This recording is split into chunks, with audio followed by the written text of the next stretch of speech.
Are you a high performer because of your habits? Or are you a high performer in spite of your habits? Consistently, especially on the bookends of your day, your morning and evening routine, the things that you do on a very regular basis, which percentage of those are helping you become the best version of yourself, and which of those are hindering you?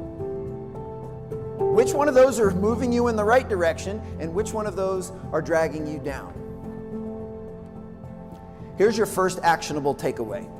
I want you to write down a list of the things that fill your bucket. Mentally, physically, emotionally, spiritually.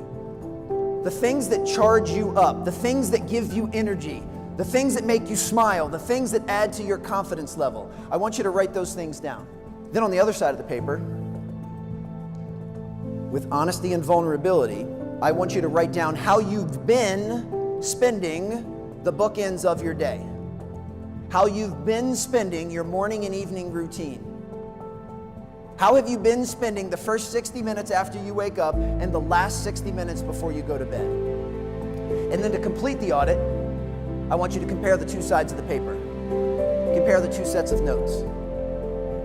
And I want you to ask yourself one of the most important questions you can ever ask yourself. Are you doing the things that you know you need to do to be your best self? Are you doing the things you feel you should be doing to become your best self? And I can almost promise you, even the highest performers in this room, if you do this with honesty and vulnerability, you're going to start to uncover what's called a performance gap. And a performance gap is the gap between what we know and what we do.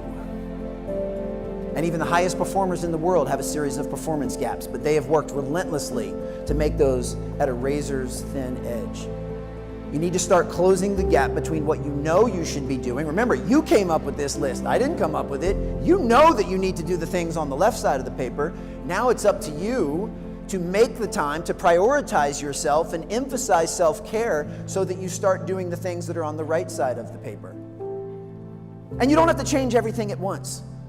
Start to sprinkle some of the stuff from the left side over onto the right side, even if it's only 5 to 10 minutes at a time.